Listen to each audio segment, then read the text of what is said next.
Hello friends. तो कल हमने दो थिंकर को कंप्लीट कर लिया था, दुर्कीम और मैक्स वेबर को। आज हम पढ़ेंगे कार्ल मार्क्स को। तो फर्स्ट यूनिट में हम कार्ल मार्क्स को स्टार्ट करते हैं। ये क्या थे? वैज्ञानिक समाजवाद के जनक थे। तो कार्ल मार्क्स कौन थे? वैज्ञानिक समाजवाद के जनक थे। उसके बाद जन्म कहाँ हुआ था इनका? तो 5 मई 1818 को जर्मनी में इनका जन्म हुआ था। 5 मई 1818 को जर्मनी में इनका जन्म हुआ था। मार्क्स का कथन कौन सा है? तो क्रांति इतिहास का इंजन है। मार्क्स ने क्या बोला था कि क्रांति इतिहास का इंजन है। इनकी एक पुस्तक है, बहुत इम्पोर्टेंट है, जो कि दास कैपिटल है। इन्होंने 1867 में लिखी है। पूंजीवाद के ऊपर, पूंजीवादी अर्थव्यवस्था को इन्होंने वर्णित किया है इस पुस्तक में। इसका नाम क्या है? Das Kapital. ये इम्पोर्टेंट है। 1867 में इनका निधन हो गया था 1883 में। ये इम्पोर्टेंट नहीं है, याद नहीं रख पाओगे तो मत करना। कार्ल मार्क्स के विचारों के स्रोत क्या है? मतलब कार्ल मार्क्स के जो विचार हैं वो कौन कौन से वैज्ञानिकों के द्वारा निर्मित हुए हैं, उनसे उन्होंने किससे क्या लिया है, तो इसके बारे में पढ़ेंगे हम। जर्मन विद्वानों का प्रभाव इनकी विचारों पर पड़ा है। तो हीगल एक वैज्ञानिक दार्शनिक थे। इन्होंने द्वंद्वात्मक पद्धति को वर्णित किया था। इससे कार्ल मार्क्स ने द्वंद्वात्मक पद्धति को लिया है। ब्रिटिश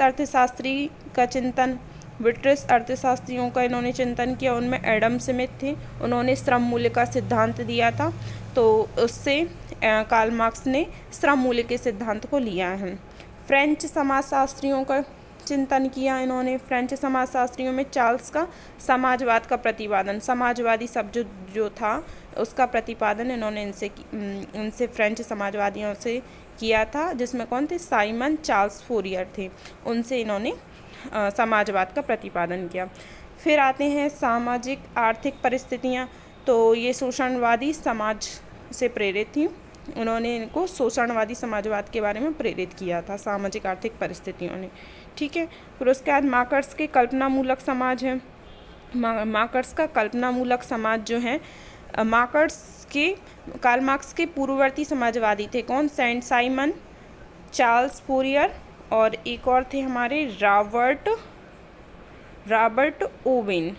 तो सेंट साइमन जो थे, इन्होंने वर्ग संघर्ष का सिद्धांत दिया था कार्ल मार्क्स से पहले। ठीक है। परंतु उन्होंने इसको हिंसात्मक नहीं माना था, कल्पना के लिए की थी। कल्पना भावी समाज की थी और वर्गहीन नहीं बताया था इसको। समाज सभी वर्ग समान होंगे, ऐसा बोला था। ठीक है। चार्ल्स फूरियर जो थे ना, उन्होंने क्या बोला कि मानवता की मुक्ति के लिए योजना प्रस्तुत की थी। इन्होंने मानवता की मुक्ति के लिए योजना प्रस्तुत की। कल्पना किसकी है? जिसको जो पसंद हो वही कार्य करें। मतलब इनकी कल्पना क्या थी? जिसको जो पसंद हो वही कार्य करें, जिससे वर्ग संघर्ष ना होगा। जिसको जो करना है वो करें और इसके कारण क्या होगा? वर्ग संघर्ष नहीं होगा। फिर एक और जो थे रॉबर्ट ओवेन, इन्होंने क्या बोला कि अच्छी मजदूरी एवं कुछ सामान्य शर्तें मानकर भी व्यावसायिक सफलता हासिल की जा सकती है। ठीक है। अच्छी मजदूरी एवं कुछ सामान्य शर्तें मानकर भी व्यावसायिक सफलता हासिल की जा सकती है। इनकी कल्पना भी क्या थी? इनकी कल्पना थी कि सभी लोग मिलजुल कर कार्य करें, सभी लोग मिलजुल कर कार्य करें, सहकारिता, ग्राम का विस्तार करें, जिससे क्या होगा? सबको लाभ हो और बिना किसी हानि के। सभी लोग मिलजुल कर कार्य करेंगे तो सबको लाभ होगा। तो इनकी ऐसी कल्पना थी रॉबर्ट ओवेन की। ठीक है। उसके बाद मार्क्स की विचारधाराओं के निम्न आधार स्तंभ कौन कौन से हैं? तो द्वंद्वात्मक भौतिकवाद है इनका। हाँ। उसके बाद ऐतिहासिक भौतिकवाद है, और फिर आता है वर्ग संघर्ष का सिद्धांत इनका, क्रांति का सिद्धांत आता है, फिर एक पूंजीवादी सिद्धांत आता है। तो ऐसे करके इनके कुछ सिद्धांत हैं जिसमें इनकी विचारधारा का वर्णन किया गया। मार्क्स का द्वंद्वात्मक भौतिकवाद है। मार्क्स का द्वंद्वात्मक भौतिकवाद है। इसकी सहायता से सही दृष्टिकोण स्वीकार कर सकता है, सामाजिक घटनाओं को समझ सकता है। मार्क्स का जो द्वंद्वात्मक भौतिकवाद है ना, इसकी सहायता से हम सही दृष्टिकोण को स्वीकार कर सकते हैं और सामाजिक घटनाओं को समझ सकते हैं। ठीक है।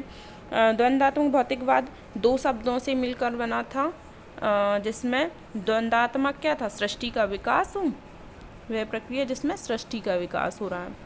द्वंद्वात्मक प्रक्रिया से सृष्टि का विकास हो रहा है। भौतिकवाद क्या है? सृष्टि के मूल तत्व को सूचित करता है। ठीक है। तो ये मूल तत्व को सूचित करता है क्या, भौतिकवाद।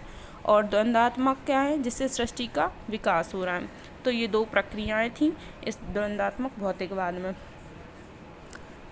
ये संपूर्ण चिंतन का मूलाधार था।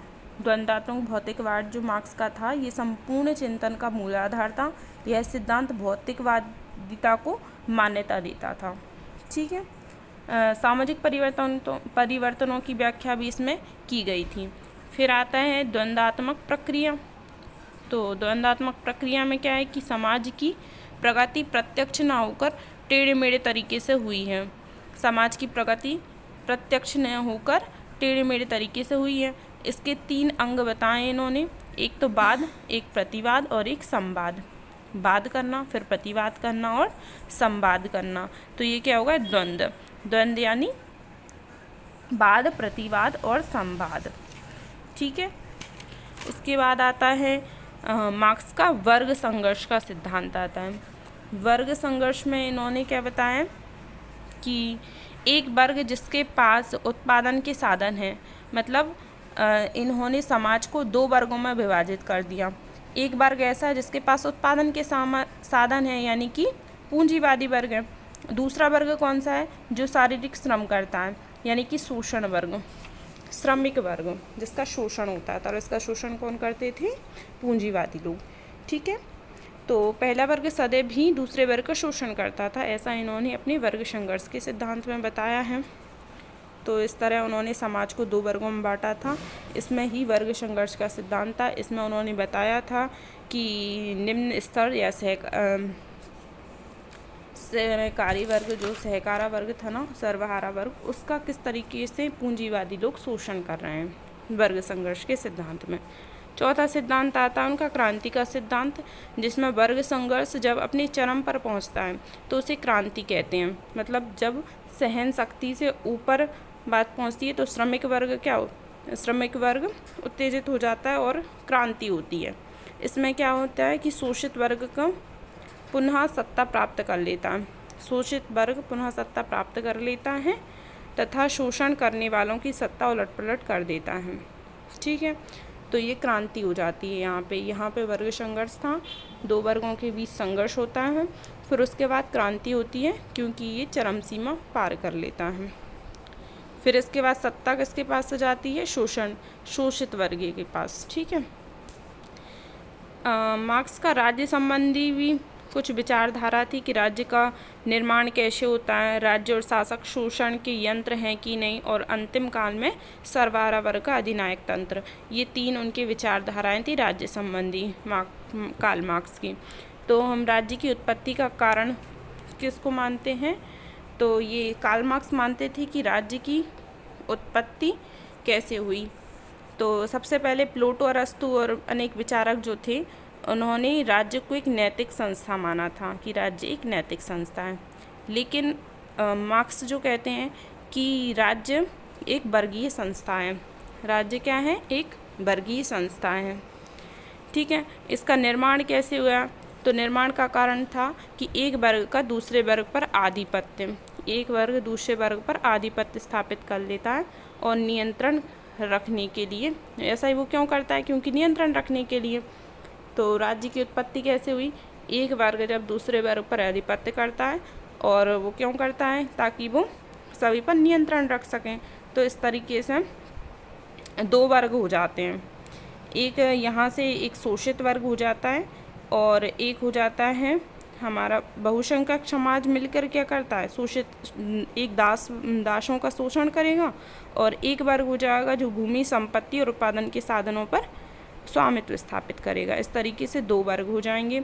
तो इस तरीके से राज्य एक संस्था हो गई जो एक वर्गीय संस्था हो गई, इसमें 2 वर्ग बन जाएंगे। तो राज्य की उत्पत्ति का कारण क्या था कि राज्य उत्पत्ति का कारण, और इसमें वर्गीय संस्था, और ये आपका उत्पत्ति का कारण होता है। राज्य और शासन शोषण के यंत्र, ये इसका दूसरा पॉइंट है। तो विचारधारा राज्य संबंधी है उसकी, उसमें राज्य और शासक शोषण के यंत्र बताएं। तो राज्य केवल एक तंत्र है। राज्य क्या है, एक केवल तंत्र है जिसकी सहायता से एक वर्ग दूसरे वर्ग का शोषण करता है। राज्य एक तंत्र है, ऐसा तंत्र है जिसकी सहायता से एक वर्ग दूसरे वर्ग का शोषण करता है। ये किसने बोला था? मार्क्स ने बोला था। राज्य और शासक शोषण के यंत्र। अंतरिम काल में सर्वहारा वर्ग का अधिनायक तंत्र। तो अंतरिम काल में क्या होता है? सर्वहारा वर्ग, जो शोषित वर्ग था ना, उसका अधिनायक तंत्र हो जाता है। उसकी सत्ता स्थापित कैसे होगी? तो इन्होंने राज्य को अनावश्यक माना है, और उसके विलीनीकरण को में विश्वास करते थे ये, कि राज्य तो अनावश्यक है क्योंकि ये विभेद करता है, वर्गों में बांटता है समाज को, इसलिए। और इस तरीके से वर्ग संघर्ष की अवधारणा का जन्म होता है। ठीक है, तो उसके विलीनीकरण में विश्वास करते थे। तो ये क्या मानते हैं? साम्यवादी क्रांति में तो अंतरिम काल में सर्वहारा वर्ग का अधिनायक तंत्र संभव है, किंतु पूंजीवादी में कुछ समय तक होगा, उसके बाद समाप्त हो जाएगा। ठीक है, पूंजीवादी अर्थव्यवस्था में क्या होता है कि राज्य संबंधी जो उनकी अवधारणा है वो फैल हो जाती है, तो कुछ समय तक चलेगी, उसके बाद ये समाप्त हो जाएगी, ऐसा इन्होंने बोला है अपनी इस अधिनायक तंत्र वाली संरचना में। मार्क्स क्या है? मार्क्स ने एक चीज़ और बोली है कि सर्वहारा वर्ग के अधिनायक तत्व को ही वास्तविक लोकतंत्र का है। ठीक है, तो इस तरीके से इनकी राज्य संबंधी 3 विचारधाराएं थी। ठीक है, फिर उसके बाद आते हैं राज्य विहीन वर्ग विहीन समाज की स्थापना। तो साम्यवादी राज्य जो है, राज्य का अस्तित्व वर्ग संघर्ष के कारण हुआ मानते हैं। इसके अनुसार राज्य एक स्थायी संस्था नहीं है, अतः उसका विचार है कि सर्वहारा वर्ग के अधिनायकतावाद के बाद जब विरोधी वर्ग का अंत हो जाएगा तो राज्य की सत्ता का भी अंत हो जाएगा। ठीक है, और राज्यहीन व वर्गहीन समाज की स्थापना के बाद से ही वास्तविक साम्यवादी समाज का प्रारंभ होगा। मतलब जब वर्ग विहीन समाज होगा, वर्ग विहीन समाज की स्थापना हो जाएगी, समाज में कोई वर्ग नहीं रहेगा, तभी वो वास्तविक साम्यवादी समाज होगा। ठीक है, फिर मार्क्स के अनुसार राज्यहीन और वर्गहीन आदर्श समाज में धर्म, जाति, रंग, धन के आधार पर कोई भेदभाव नहीं होगा। मतलब ये समाज में कोई भेदभाव या वर्ग नहीं बांटना चाहते, समाज को वर्गों में बांटना ही नहीं चाहते, और प्रत्येक को अधिकतम न्याय प्राप्त हो सकेगा, सबको एक समान न्याय प्राप्त हो सकेगा। ऐसे समाज में प्रत्येक व्यक्ति को कुछ निश्चित समय के लिए आवश्यक रूप से परिश्रम करना पड़ेगा, सबको आवश्यक रूप से परिश्रम करना होगा, और उत्पादन सामाजिक आवश्यकताओं के अधीन होगा। मतलब जिसकी जैसी आवश्यकता होगी उसकी आवश्यकता के अनुसार सामान्य उत्पादन उपलब्ध कराए जाएंगे। प्रत्येक व्यक्ति को उसकी आवश्यकताओं और योग्यता के अनुरूप वस्तुएं व पारिश्रमिक प्राप्त होगा। जिसकी जितनी आवश्यकता है, आवश्यकता के अनुसार यूज़ करो और काम करो तुम्हारी क्षमता के अनुसार। ठीक है, और जो व्यक्ति काम करने के योग्य नहीं होंगे उनके लिए समाज के द्वारा सहायता और सामाजिक बीमे की आवश्यक व्यवस्था होगी। मतलब अगर तुम्हें काम करना नहीं भी आ रहा है तो भी तुम्हें समाज द्वारा सहायता प्राप्त होगी और बीमे की व्यवस्था की जाएगी। इस तरीके से ये राज्य विहीन और वर्ग विहीन समाज की स्थापना का जो इनका सिद्धांत था, इन्होंने इसको आदर्श सिद्धांत बोला है, आदर्श समाज बोला है। और ये इसकी कल्पना कौन से समाज राज्य में करते हैं? साम्यवादी राज्य में, कम्युनिस्ट स्टेट में। ठीक है, मार्क्स की कुछ रचनाएं हैं जिसमें द पॉवर्टी ऑफ फिलॉसफी है। पहली है द पॉवर्टी ऑफ फिलॉसफी, दूसरी है the economic and philosophical manuscript, ये भी करनी है। द कम्युनिस्ट मैनिफेस्टो, ये भी करनी है। The critique of political economy, value, price and profit, the civil war, capital, volume, Das Kapital तो इनकी है ही, class struggle in France, the Gotha programme. तो जितनी याद हो जाए कर लेना।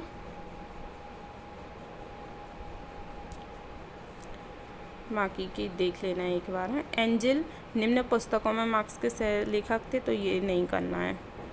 ठीक है, तो इसकी PDF मैं टेलीग्राम ग्रुप पे डाल दूँगी, आप वहाँ से एक बार और फेर लेना, रिवीजन कर लेना। ठीक है, और वीडियो पसंद आए तो लाइक, शेयर और सब्सक्राइब करें। Thank you for watching.